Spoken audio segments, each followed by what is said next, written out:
ആ എനിക്കിത് കേട്ടപ്പോ പാടാൻ തോന്നുന്നു. ഞാനിപ്പോ ചിത്ര ചേച്ചിയുടെ കൂടെ അതാ കണ്ടേ. ചിത്ര ചേച്ചിയുടെ കൂടെ പാടി 3 സ്റ്റേജിൽ പാടി. അവര് രണ്ടുപേരും കൂടെ ഒരു സ്റ്റേജിൽ ഇതുവരെ പാടിയിട്ടുള്ളൂ. അപ്പൊ ഞാൻ ചേച്ചിനോട് ചോദിച്ചു അത് വേണ്ട പോലെ ശരിയായില്ലല്ലേ. ലൈഫിൽ മറക്കാൻ പറ്റാത്ത സ്ഥലത്ത് കൈതരിയെ ഹെൽപ്പ് ചെയ്തിട്ടുള്ള ആളാണ് ധ്യാൻ്റെ അച്ഛൻ. അച്ഛൻ്റെ അഭിനയം എങ്ങനെയുണ്ടെന്ന് വെച്ചാൽ ഇപ്പോൾ ആരാണ് ധ്യാനാണ് വിനീതാണ് ആരെ കുറച്ചുകൂടി നന്നാക്കിയ നന്നാക്കിയാൽ കൊള്ളാം. ഞാൻ പറഞ്ഞെങ്കിൽ നല്ല ഓർമ്മയുണ്ട് അത്. വളർന്നു വന്നപ്പോ എനിക്ക് അതിനൊക്കെ ഉള്ളത് കിട്ടി.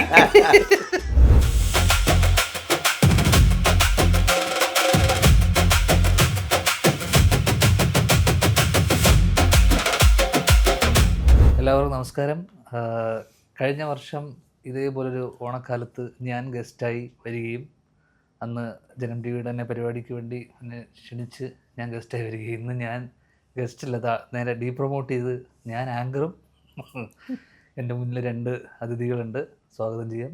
അപ്പോൾ നിങ്ങൾ ഒരുപാട് ഇൻ്റർവ്യൂ ഒരുമിച്ച് ഉണ്ടായിട്ടുണ്ട്. അപ്പോൾ എന്നാലും വീണ്ടും ഒരു ഇൻ്റർവ്യൂ എന്തെങ്കിലും പുതിയതായിട്ട് പറയാനുണ്ടാവും എന്ന് വിശ്വസിച്ചാണ്. നമ്മൾ ഇതിനകത്ത് ഇന്റർവ്യൂ ആയിട്ട് കാണണ്ട. ഓക്കെ, നമ്മള് 3 സഹോദരങ്ങൾ ഇരുന്നുകൊണ്ട് സംസാരിക്കുന്നു. അങ്ങനെ കണ്ടപ്പോലെ അതില്ലേ നമുക്ക് അതെ. ആദ്യം തന്നെ ഈ ഓണക്കാലത്ത് ഓണം ആഘോഷിക്കാൻ നാട്ടിൽ ഇല്ല എന്ന് കേട്ടു. അത് സത്യമല്ല? അതൊരു സങ്കടകരമായ എന്നാ സന്തോഷകരമായ അതിൽ കുറച്ച് സന്തോഷമുണ്ട്, എല്ലാം ഉണ്ട്. കാരണം സങ്കടം എന്ന് വെച്ചാൽ ആദ്യം നമ്മൾ ഇവിടെ ഓണക്കാലത്ത് നമ്മൾ വേറൊരു രാജ്യത്താണ് നാദൃശ ഒരു ഷോയൊക്കെ ആയിട്ട് ഇറങ്ങാം. അപ്പം ഞാനും ഉണ്ട് അതിൻ്റെ കൂട്ടത്തിൽ. സങ്കടം എന്ന് പറഞ്ഞതെന്ന് വെച്ചിട്ടുണ്ടെങ്കിൽ നമ്മൾ ഓണക്കാലത്ത് ഇവിടുന്ന് മറ്റുള്ള എല്ലാവരും വിട്ടിട്ട് അങ്ങോട്ട് പോകണു എന്നുള്ളത്. പക്ഷെ മറ്റുള്ളവർക്ക് സന്തോഷമുണ്ട്, മറ്റുള്ളവരും എന്നല്ലേ. എന്റെ കാര്യത്തിൽ അങ്ങനെയില്ല. ഇത് നിങ്ങൾ പ്ലാൻ ചെയ്ത് ഇവിടുന്ന് മാറി നിൽക്കാം എന്നുള്ള തീരുമാനത്തിൽ ഇവനാണ് പ്ലാൻ ചെയ്തത്. ഞാൻ അതിനകത്ത് ഉണ്ടായിരുന്നില്ല ആദ്യം. പിന്നെ ഇവൻ ഒറ്റയ്ക്ക് ഒറ്റയ്ക്ക് ഇവിടെ നിന്ന് സന്തോഷിക്കേണ്ടത് വിചാരിച്ചത്. അപ്പോൾ ഒരു പ്ലാനിങ് നടന്നിട്ടുണ്ട്. പ്ലാനിങ് ഇവൻ്റെ. Okay okay okay. അല്ല, സാധാരണ ഓണക്കാലത്ത് എപ്പോഴും ഒരു ഓണം റിലീസോ അല്ലെങ്കിൽ ഓണത്തിനൊരു സിനിമ ഉണ്ടാവുന്നതാണ്. അതെ. അല്ലെങ്കിൽ ഓണത്തിന് പണ്ട് മാവലികൊമ്പത്ത് അല്ലെങ്കിൽ നിങ്ങളുടെ എന്തെങ്കിലും ഒരു പ്രസൻസ് സാധാരണ ഓണക്കാലത്ത് നാട്ടിലുണ്ടാവുന്നതാണ്. എന്തുകൊണ്ട് ഇത്തവണ അല്ലെങ്കിൽ എന്തുകൊണ്ട് സിനിമ ചെയ്യുന്നില്ല? കാരണം ഞങ്ങളിവിടെ ഉണ്ടായിരുന്നെങ്കിൽ ഇപ്പം ഈ ചോദ്യം ഉണ്ടാവില്ലല്ലോ. അല്ല, വേറെ കാര്യമുണ്ട്. ഞങ്ങളിവിടെ ഇല്ലെങ്കിൽ ഞങ്ങളുടെ പുട്ടുവച്ചോട് നടക്കുന്നുണ്ട്. ഓണത്തിനിടയിൽ പുട്ടുവച്ചോടം, ഓണത്തിന് പുട്ടുവച്ചോടം, അതേ പുട്ടിൽ ഓണസദ്യ, അതൊക്കെ നടക്കുന്നുണ്ട്. ഞങ്ങളുടെ പ്രസൻസ് കേരളത്തിലുണ്ട്. ഉണ്ട്. പിന്നെ അപ്പോൾ ഈ സ്റ്റേജ് ഷോ ദിലീപേട്ടൻ എനിക്ക് തോന്നുന്നു കുറേ കാലത്തിന് ശേഷമാണ്. എനിക്ക് തോന്നുന്നത് ഞാൻ 9 വർഷത്തിന് ശേഷമാണ് ഒരു വേറൊരു സ്ഥലത്ത് പോയിട്ട്. അതിൻ്റെ ഇടയിൽ നമ്മൾ ഗൾഫിലൊക്കെ പോയി ചെയ്തിട്ടുണ്ട്. നാശക്ക് ഒരുമിച്ച് ഷോസിന് പോയിട്ടുണ്ട്. എന്ന് വെച്ചാൽ ത്രൂ ഔട്ട് ഒരു ഷോയിൽ പാർട്ടിസിപ്പേറ്റ് ചെയ്യണം അല്ലേ. ഒരു 5-6 ഷോ ഒരുമിച്ച് ചെയ്യുന്നത് കുറേ നാളിന് ശേഷം ഒരു സ്ഥലത്ത് പോയിട്ട് മറ്റേത് ഒരു ഷോ അവിടെ ഇവിടെ ഒക്കെ ആയിട്ട് അങ്ങനെ. എനിക്ക് തോന്നുന്നു ഇപ്പോൾ അമേരിക്കയിൽ നിന്ന് ഷോ കഴിഞ്ഞ് വന്നേ ഉള്ളൂ. അപ്പം ഞാനിപ്പം ഒരു ഫോട്ടോ കണ്ടു, നവ്യ ഡാൻസ് കളിക്കുന്നു, ഇക്ക സൈഡിൽ നിന്ന് പാട്ട് പാടുന്നു. അത് ചെണ്ട കൊട്ടിക്കൊണ്ട് ഇക്ക. അത് ഏത് പാട്ടായിരുന്നു എന്ന് ഞാൻ അത് കഥകളി പദം ഹൈദരാലി മാഷ്. അപ്പം എന്നോട് നവ്യ പറഞ്ഞു നാദൃശേഖരൻ്റെ അരങ്ങേറ്റായിരുന്നു. അല്ല, നവ്യ ക്ലാസിക്കൽ ഡാൻസാണ് കളിക്കുന്നത്. അപ്പം നാദൃശേഖർ സൈഡിൽ നിന്ന് പാടുന്നുണ്ട്, ചേരാത്തൊരു ഡ്രസ്സൊക്കെ ഇട്ടിട്ട്. അപ്പം ഞാൻ വിചാരിച്ചു ഇത് ഏത് പാട്ടിനാണ്. ഞാൻ ചോദിച്ചു സോന ബെൻ ജോൺസണിലെ പാട്ടോ? അപ്പം എനിക്ക് കൺഫ്യൂഷനായി. അപ്പോഴാണ് ഇങ്ങനെ ഒരു കാര്യം പറഞ്ഞത്. നേരിട്ട് ചോദിച്ചേക്കാന്ന് അത് മട്ടന്നൂരാസൻ അവിടെ ചെണ്ട ഒരു 600 കലാകാരന്മാർ വെച്ചിട്ട് ഗിന്നസ് വേൾഡ് റെക്കോർഡ് ഉണ്ടായിരുന്നു. ഇവനോട് ചെന്നപ്പോൾ 601 ചെണ്ടേ കോട്ടയം. എന്നിട്ട് അവിടെ അതിന് വേറെ പ്രത്യേകത എന്താ എനിക്ക് കിട്ടിയൊരു ഭാഗ്യം എന്ന് വെച്ചിട്ടുണ്ടെങ്കിൽ അതിൻ്റെ ഗിന്നസ് വേൾഡിൻ്റെ ഇതിന് ജഡ്ജ് ഞാനായിരുന്നു, മലയാളി. അങ്ങനെ എൻ്റെ പ്രൊഫൈലും കാര്യങ്ങളൊക്കെ അയച്ചിട്ട് അവർ ഓക്കെ പറഞ്ഞു. അങ്ങനെ ഞാൻ ജഡ്ജ് മട്ടന്നൂർ ഒരു കാര്യം മനസ്സിലായി, മട്ടന്നൂരാശാനും ശിഷ്യന്മാരും ചെണ്ട വായിച്ചുകൊണ്ടിരിക്കുന്നതിന് താളം ശരിയാണോ എന്നൊക്കെ ജഡ്ജ് ചെയ്ത് ഗിന്നസ് വേൾഡിൽ ഒരവസ്ഥ. എന്നാ അവരുടെ കൈവിട്ട് കളിക്കാൻ അവരുടെ അവസ്ഥ. അത് കഴിഞ്ഞിട്ട് ആശാനെ പോയി കെട്ടിപ്പിടിച്ച് ഉമ്മ വെച്ച്. കാരണം വെച്ചിട്ടുണ്ടെങ്കിൽ ഇതുപോലൊരു കാര്യം അവിടെ നിന്നിട്ട് ചെയ്തുകൊണ്ടിരിക്കുകയല്ലായിരുന്നു. പക്ഷെ എനിക്ക് തോന്നുന്നു ഇക്കല്ലേ റെക്കോർഡ് ഗിന്നസ് അമേരിക്കയിൽ ഏറ്റവും കൂടുതൽ സ്റ്റേജ് ഷോ ചെയ്ത് ഇല്ല എന്നെ ഞങ്ങൾ ഒരു 3-4 പേർക്കുണ്ട്. ഞാൻ പിഷാരടി, റിമി. ടൈറ്റ് കോമ്പറ്റീഷനാ, ടൈറ്റ് മത്സര. ഞങ്ങൾ 3 പേര് തമ്മിലായിരുന്നു മത്സരം. ഇപ്പോൾ പിഷാരടി ഒതുങ്ങി. ഇപ്പോൾ പാലക്കാട് MLA ആയതിനു ശേഷം പോകാൻ പാടില്ല എന്നൊരു നിയമം വന്നപ്പോൾ നമുക്ക് സന്തോഷമായി. ആ റെക്കോർഡ് കുറച്ചാളുകൊണ്ട് നമുക്ക് വേദിക്കാൻ പറ്റുമെന്നുള്ളത്. അല്ലെങ്കിൽ എനിക്ക് തോന്നുന്ന ഒരു 10-12 പ്രാവശ്യം അത് വേറൊന്നുമില്ല. അത് ഒരു ഷോയ്ക്ക് പോയി കഴിഞ്ഞാൽ ദൈവം അറിയാവുന്നത്. അപ്പോൾ ഞങ്ങൾ കൂടി പോകുമ്പോൾ 10-15 ഷോ ഉണ്ടാവും. അതുപോലെ 10 പ്രാവശ്യം പോയി കഴിഞ്ഞാൽ 150 ഷോ ആയില്ല, 150 സ്റ്റേജ് ആയില്ലേ. അങ്ങനെ ചെയ്തെന്നുള്ളൂ. എനിക്ക് ചോദിക്കാനുള്ള, ഇത്രയും വർഷത്തെ നിങ്ങളുടെ സൗഹൃദത്തിനിടയിൽ എപ്പോഴെങ്കിലും എന്തായാലും പിണക്കങ്ങളൊക്കെ ഉണ്ടായിട്ടുണ്ടാവും. കൂടുതൽ മാത്രമൊന്നല്ല, അടിയൊക്കെ ഉണ്ടായിട്ടുണ്ട്. അടിച്ച് പിരിഞ്ഞ് ദീർഘകാലം അങ്ങനെയൊന്നും അടിയെന്നൊക്കെ അത് ഷോ നടക്കുന്ന സമയത്ത് നമ്മളിങ്ങനെ ലിസ്റ്റ് ഇടുമല്ലോ. എൻ്റെ ഒരു ഓർമ്മയിലുള്ളതാണ്. ഇട്ടുകൊണ്ടിരിക്കുന്ന സമയത്ത് നമുക്ക് ടെൻഷനുള്ളത്. കാരണം ഇത് നമ്മളൊരു ഷോ തുടങ്ങിക്കഴിഞ്ഞാൽ അത് ഇങ്ങനെ ഓടിക്കൊണ്ട് അതിനിടയ്ക്ക് ബ്രേക്കൊന്നുമില്ല. സ്റ്റാർട്ട് തുടങ്ങിയ പിന്നെ ലാസ്റ്റ് ജനഗണമനയിലാണ് നിൽക്കുന്നത്. അതൊരു 2.5-3 മണിക്കൂർ ഇത് പോയിക്കൊണ്ടിരിക്കുക. ഞാൻ നോക്കുമ്പോൾ ഓരോ സമയത്ത് പോയോ അടുത്ത ആൾ പോയോ എന്ന് നോക്കി. നമ്മളും പോകണം, ഹെഡ് മാസ്റ്റർ ജോലിയുണ്ട് എന്നൊക്കെ പറയുന്ന സംഭവമുണ്ട്. ഡയറക്ടറായിട്ട് അവരൊക്കെ അപ്പുറത്തും ഉണ്ടാവും ഇപ്പുറത്തും ഉണ്ടാവും, അങ്ങനെയൊക്കെ ഉള്ള പരിപാടികളൊക്കെ. ഞാൻ നോക്കുമ്പോൾ വർത്താനമൊക്കെ പറഞ്ഞ് ഷർട്ട് ഓടിച്ചത് പുറത്തു പറ്റില്ല. കാര്യം ഇവരെ കയറിപ്പോട്ടെ. അങ്ങനെയല്ല, അതല്ല. അതെന്ന് വെച്ചിട്ടുണ്ടെങ്കിൽ കലാഭമണി ഉണ്ടായിരുന്നല്ലോ, മണി ഉണ്ടായിരുന്നു. മണി പറഞ്ഞ് മണിയുടെ പാട്ടിൻ്റെ ലിസ്റ്റ് പെട്ടെന്ന് എന്ത് പറഞ്ഞപ്പോൾ മണി ഒരു പാട്ടുണ്ട്, എടാ ഞാൻ ആ പാട്ട് പാടുന്നില്ല, ഈ പാട്ട് പാടുന്നതെന്ന് പറഞ്ഞു. അങ്ങനെ പാട്ടിൻ്റെ ലിസ്റ്റ് മാറ്റി. അപ്പോൾ അങ്ങനെ ലിസ്റ്റ് മാറ്റി നമ്മളറിയണ്ടേ. ഇവര് തമ്മിൽ തീരുമാനമാണ്. ഞാൻ ഓടിച്ചതാണ്. ഇതൊക്കെ സെക്കൻഡ്സുകൾ അറിയാം. ആ ഒരു സ്പീഡിൽ അങ്ങനെയാണ് നമ്മളൊരു വഴക്കുണ്ടാക്കണം അല്ലേ. അങ്ങനെ സ്റ്റേജിൽ വെച്ചിട്ട് പിന്നെ അതിനൊരു കോമഡി ഉണ്ടായി. എന്ന് വെച്ചിട്ടുണ്ടെങ്കിൽ അന്ന് വാണി വിശ്വനാഥ് മണവാട്ടിയായിട്ട് ഞാൻ മണവാളായിട്ട് നിന്നിട്ട് ബല്ല ബല്ല ബല്ലാരെ ആ പാട്ടിൽ ദിലീപ് ഞങ്ങൾ ഇങ്ങനെ അനയിച്ചൊല്ലി പോകുന്നത്. അതിനെ ഞാൻ മണവാളിൻ്റെ ഡ്രസ്സൊക്കെ ഇട്ട് നിൽക്കിയിരുന്നു. അപ്പോഴാണ് ഈ എന്നെ വന്ന് ചീത്തയൊക്കെ പറഞ്ഞത്. ഞാൻ ആ ദേഷ്യത്തിൽ ഷർട്ടൊക്കെ വലിച്ചു കയറി കളഞ്ഞു. മണവാളൻ കിട്ടുമല്ലേ, നീ ഒറ്റയ്ക്ക് ഉണ്ടാക്കി എന്നൊക്കെ പറഞ്ഞിട്ട് ഷർട്ടൊക്കെ വലിച്ചു കയറി കളഞ്ഞു. എന്നിട്ട് പിന്നെ ലാലു വന്നിട്ട് പറഞ്ഞു, അത് ലാലുവിൻ്റെ അടുത്ത് കമ്മ്യൂണിക്കേറ്റ് ചെയ്തിട്ടുണ്ടായിരുന്നു. ലാലു പറഞ്ഞു അത് അവൻ്റെ കുഴപ്പമില്ല എന്നൊക്കെ പറഞ്ഞു. അങ്ങനെ പിന്നെ ഞാൻ ഷർട്ടൊക്കെ ഇട്ട് കയറി. അതിനിടയിൽ ബല്ല ബല്ല കളിക്കുന്നതിനിടയിൽ എന്നെ കയ്യിൽ പിടിച്ചു കൊണ്ടുണ്ട്. അതിനിടയിൽ സോറി എന്നൊക്കെ പറയുന്നുണ്ട്. അത് കോംപ്രമൈസ് ആണ് സ്റ്റേജിൽ തന്നെ കേട്ടോ. ആരും കേൾക്കൂലല്ല, സൗണ്ടും കിടക്കുന്നുണ്ട് ബല്ല ബല്ല ബല്ലാറെ. സിനിമ ചെയ്യുന്ന സമയത്ത് ഇത്തരം ക്രിയേറ്റീവ് ഡിഫറൻസിന്റെ പേരിൽ ഉടക്കുകളോ അങ്ങനത്തെ എന്തെങ്കിലും ഒരു സിനിമ ചെയ്തിട്ടുള്ളൂ ഒരുമിച്ച് അല്ലേ? ഞങ്ങള് 2 പടം നമ്മൾ സ്റ്റേജിൽ തന്നെ എങ്ങനെയാണെങ്കിൽ അല്ലല്ല, സിനിമയ്ക്കിടയിൽ നമ്മൾ വർക്കിന് വേണ്ടിയിട്ട് മാത്രമല്ല. വർക്കിന്റെ സമയത്ത് ഇപ്പൊ ഞാൻ പാകപ്പുഴ കാണിച്ചാലും അവൻ പാകപ്പുഴ കാണിച്ചാലും ഒക്കെ അങ്ങോട്ടും ഇങ്ങോട്ടുള്ളതൊക്കെ വിതിൻ നോ സെക്കൻഡ്സിലാണ്. ഈ സ്റ്റേജ് ഷോ ഒരടി പ്രതീക്ഷിക്കാം. അങ്ങനെയല്ല, പറയല്ലോ തിരിച്ചു വരുമ്പോ ഇപ്പോൾ കലാഭമണി ഉണ്ടായിരുന്നപ്പോഴും സലീംകുമാർ, മണി, ഞങ്ങൾ ഒരുമിച്ചാണല്ലോ പോകുന്നത്. അശോകൻ ചേട്ടൻ ഒരു വലിയ ഗ്യാങ്ങായിട്ടാണ് ഇവിടുന്ന് പോകുന്നത്. അപ്പോൾ പോകുന്ന സമയത്ത് ഇതുപോലെ പരസ്പരം എല്ലാവർക്കും അങ്ങോട്ടും ഇങ്ങോട്ടും അഭിപ്രായങ്ങൾ പറയാനുള്ള സ്വാതന്ത്ര്യമുണ്ട്, തിരുത്താനുള്ള സ്വാതന്ത്ര്യമുണ്ട് എല്ലാം അങ്ങോട്ട്. അങ്ങനെ ഇന്ന ആൾ വലുത് ചെറുത് അങ്ങനെ ഒന്നും ഇല്ലല്ലോ.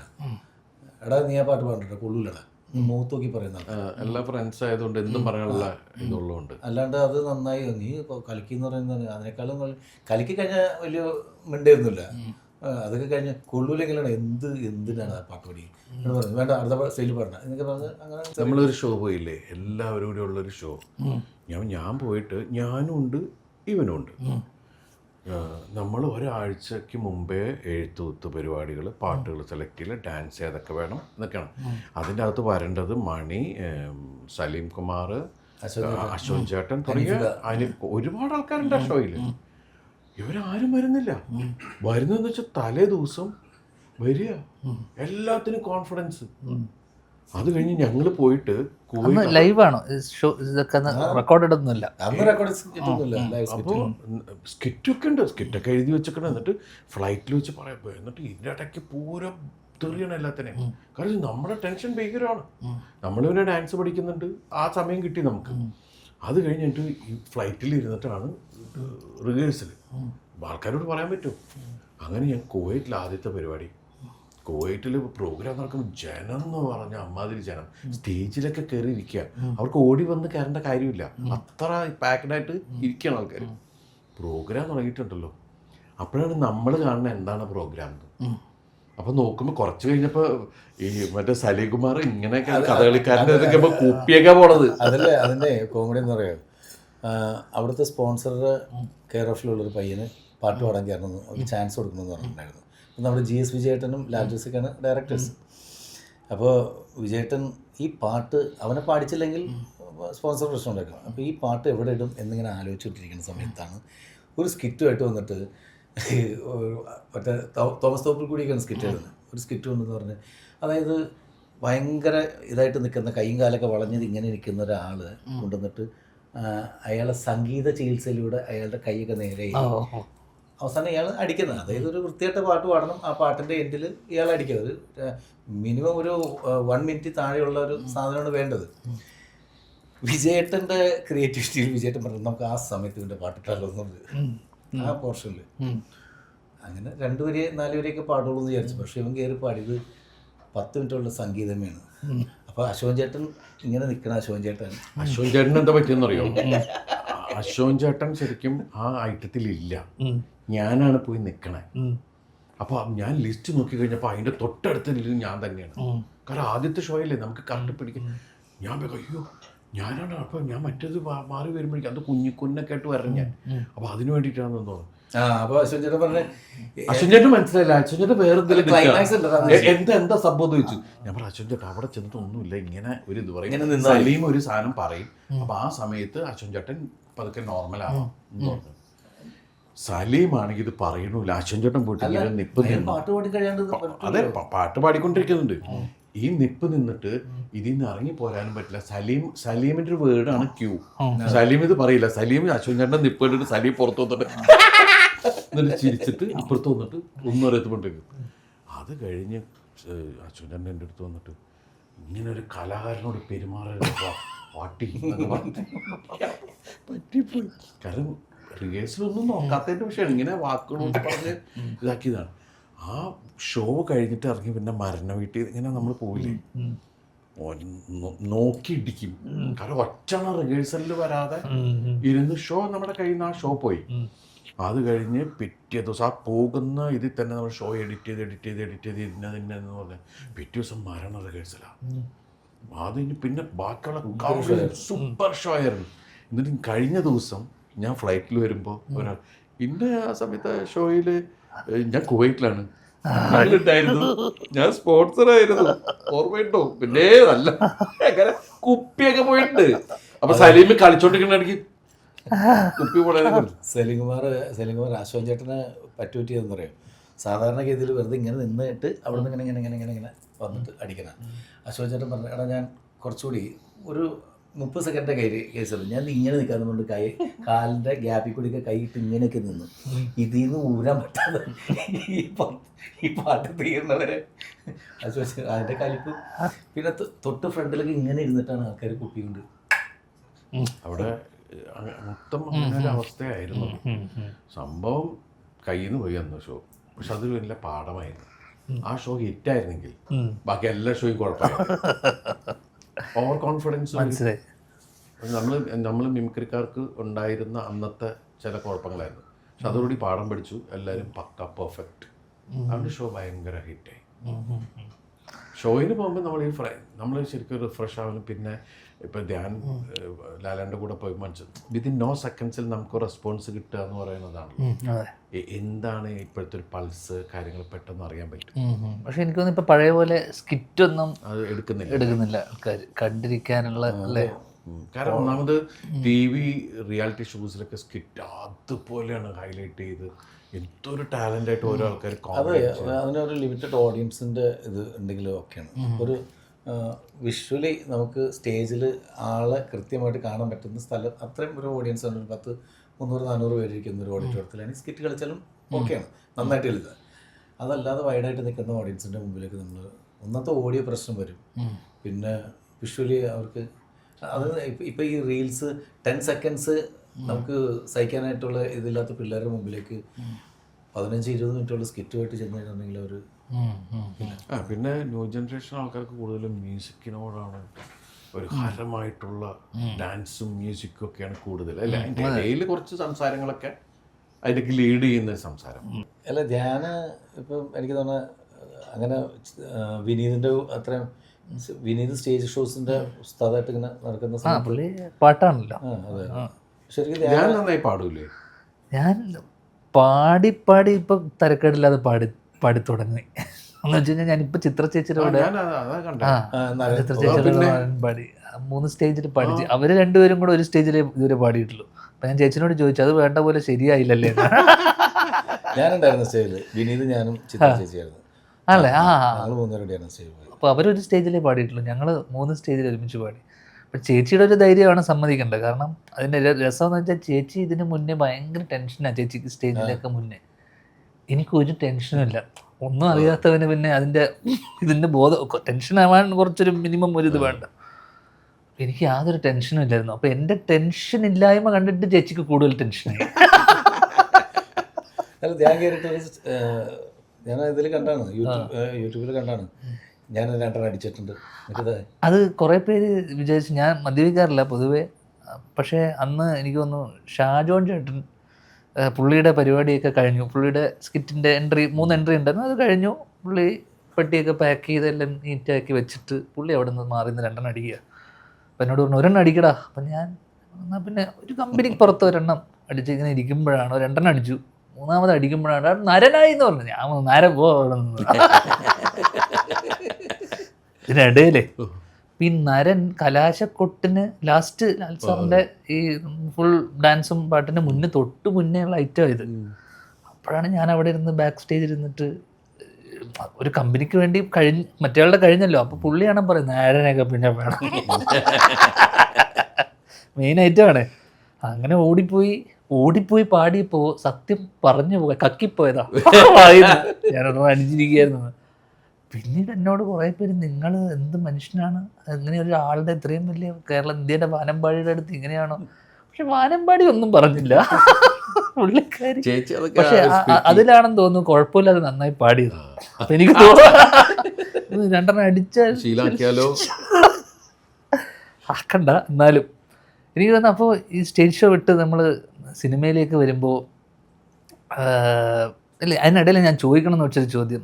നിങ്ങൾ ചില സുഹൃത്തുക്കളുണ്ടാവില്ല നമുക്ക്, എന്ന് വെച്ച് കഴിഞ്ഞാൽ നമ്മൾ എന്ത് ചെയ്താലും അടിപൊളിയാണ്, അല്ലെങ്കിൽ നീ എന്ത് ചെയ്താലും നമ്മളെ സപ്പോർട്ട് ചെയ്യും. അല്ലാത്ത ചില സുഹൃത്തുക്കളുണ്ടെന്ന് വെച്ച് കഴിഞ്ഞാൽ നമ്മളെന്ത് പോക്കൃത്തരം കാണിച്ചാലും അതിനെ ഉപദേശിക്കും. ഇതിൽ അങ്ങനെ നിങ്ങൾക്കിടയിൽ ഈ കൂടുതൽ ഉപദേശം, നീ ഇങ്ങനെ ചെയ്യണം, അങ്ങനെയാവണം, മാറ്റങ്ങൾ വരുത്തണം, അങ്ങനെ നിങ്ങൾക്കിടയിൽ ഉപദേശി സ്വയം അങ്ങനെ. അപ്പം അത് ഇവൻ പെട്ടെന്ന് റിയാക്ട് ചെയ്യും, ദേഷ്യം പെട്ടെന്ന് ചൂടാവും, അപ്പം തന്നെ വായി തോന്നുന്നു പറയും. ഞാൻ പറയരുത്. ഞാൻ നേരെ തിരിച്ചാ വിചാരിച്ചേ ദിലീപണ്ണായിരിക്കും പെട്ടെന്ന് ചൂടാവും. അല്ല ഞാൻ ചൂടാവും. എനിക്ക് ജോലിയിൽ കുഴപ്പങ്ങൾ കണ്ടാൽ മാത്രമേ ഇതാവുള്ളൂ. ഇവൻ ആ പെട്ടെന്ന് റിയാക്ട് ചെയ്യും. പിന്നെ ഇവൻ ഞാൻ തെറ്റ് ചെയ്താലോ അല്ലെങ്കിൽ ഞാൻ ചെയ്യുന്നതിൽ എന്തെങ്കിലും കുഴപ്പങ്ങൾ അവിടെ അത് കണ്ടെങ്കിൽ അത് വേണ്ടടാ, അത് വേണ്ട, കുഴപ്പമില്ല. അപ്പം ഞാൻ അതിൻ്റെ എന്താടാ നിനക്ക് അങ്ങനെ തോന്നി എന്ന് വെച്ചാൽ അതിങ്ങനെ അത് ഇതാടാ, ഓക്കെ. അപ്പം തന്നെ ആ സാധനം നമ്മൾ വേണ്ടെന്ന് വയ്ക്കും. അതുപോലെ തന്നെ ഇവൻ്റെ അടുത്ത് പറയാടാ, അത് എനിക്കത് നന്നായിട്ട് തോന്നണില്ല, അതിലൊരു കുഴപ്പം കാണുന്നില്ലേ എന്ന് ചോദിച്ചു കഴിഞ്ഞാൽ ആണല്ലേ, ആ ഒരു സാധനം ഉണ്ട് നമ്മുടെ ഇടയിൽ. പിന്നെ ഒരു ഗിവ് ആൻഡ് ടേക്ക് റെസ്പെക്ട് എന്ന് പറയുന്ന ഒരു സാധനം കൂടി ഉണ്ട്. ഇപ്പം എൻ്റെ ഒരു ഇതിൽ വെച്ച് നോക്കുകയാണെങ്കിൽ ഇപ്പം ഇവൻ ജനിച്ചന്ന് മുതൽ കലാകാരനായ ഒരാളാണ്. ഞാൻ പ്രീ ഡിഗ്രിക്ക് തുടങ്ങിയ അത്ഭുതത്തിൽ കലാകാരനായ ഒരാളാണ്. അവന് സംഗീതത്തെക്കുറിച്ചും ഒക്കെ അതിൻ്റേതായ ജ്ഞാനവും കാര്യങ്ങളൊക്കെ ഉണ്ട്. ഇപ്പം ഞാൻ സത്യം പറഞ്ഞ് 3-4 പാട്ട് പാടിയിട്ടുണ്ടെങ്കിൽ അതിൻ്റെ 100% ക്രെഡിറ്റ് ഇവൻ്റേതാണ്. കാരണം എനിക്ക് പാട്ട് പാടണം ആഗ്രഹമുണ്ട്, പാട്ടുകാരോട് അസൂയുണ്ട്, പാടുന്ന ആൾക്കാരെ അന്തം വിട്ട് നോക്കിക്കുന്നൊക്കെ ഒരു സംഭവമുണ്ട്. പക്ഷെ എന്നേക്കാൾ വളരെ പോസിറ്റീവായിട്ട് അല്ലെങ്കിൽ അവിടെ അടിക്കും, അത് ഗംഭീരമാണ് എന്ന് കോൺഫിഡൻസ് പറയുന്നത് ഇവനാണ്. എന്നുവെച്ചാൽ ഞാൻ ഞാൻ അപ്പോഴും അതിൻ്റെ ഒരു എത്രത്തോളം അങ്ങനെ ഞാൻ കോൺഫിഡൻസോട് കൂടി ഒരു ഇതൊന്നും അങ്ങനെ ഒരു ആംഗിൾ ഞാൻ പറയാറില്ല.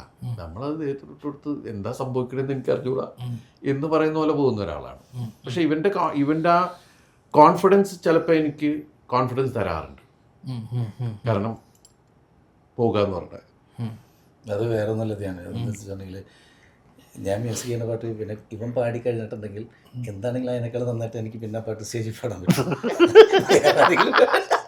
ഒരു മോശം ഒരാളെ കൊണ്ട് പാടുന്ന വേറെ ആരെങ്കിലും പാടി കഴിഞ്ഞിട്ടുണ്ടെങ്കിൽ ചിലപ്പോൾ അത്രയും എത്താൻ പറ്റിയ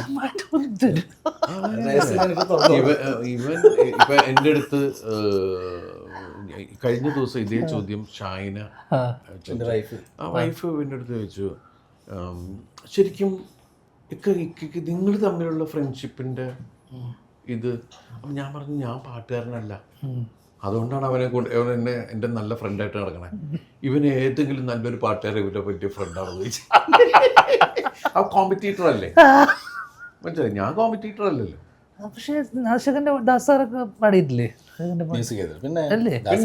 ദാസേട്ടൻ ഒരു 3-4 പാട്ട്. പക്ഷെ ആ പാട്ടെല്ലാം സ്റ്റേജിൽ പാടാറില്ലല്ലേ? അതെല്ലാം പറഞ്ഞു. അയ്യോ, ഞാൻ ദാസേട്ടൻ പാടിയ പാട്ടുകൾ പിന്നെ ഞാൻ പാടുന്നത് ഇപ്പം ഇവനും പാടാൻ പറ്റില്ലല്ലോ. ഞാൻ എൻ്റെ വഴിക്ക് പോകുന്ന ആളാണ്. ഇവൻ എന്നിട്ട് അതുമ്മ പിടിക്കാൻ നോക്കും, അവൻ പറ്റില്ല, ഞാൻ വെല്ലുവിളിക്കുന്നു എന്നൊക്കെ പറയാം. ദാസേട്ടൻ ഇപ്പോൾ ലാസ്റ്റ് പാടിയിരിക്കുന്നത് നമ്മളുടെ കേശുവിലെ പാട്ടാണ്, പുന്നാരപ്പൂങ്കാട്ടിൽ. അത് ദാസേട്ടൻ അമേരിക്കയിൽ നിന്ന് പാടി തന്നാണ്. അത് നമ്മുടെ അടുത്ത് ചോദിച്ചു, എത്ര നമ്മൾ പറഞ്ഞു ഇങ്ങനെ ഒരു പ്രായമായിട്ടുള്ള ആളാണ്, അപ്പം എത്ര വയസ്സുള്ള ആളായിരിക്കും?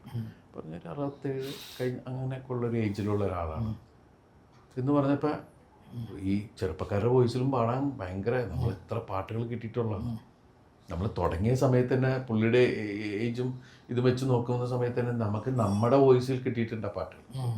ഏത് വോയിസാണ് ആർക്കാണ് വേണ്ടതെന്നൊക്കെ പറഞ്ഞിട്ടുള്ള രീതിയിൽ ചിന്തിക്കുകയും കൂടി ചെയ്യുന്ന ഒരാളാണ്.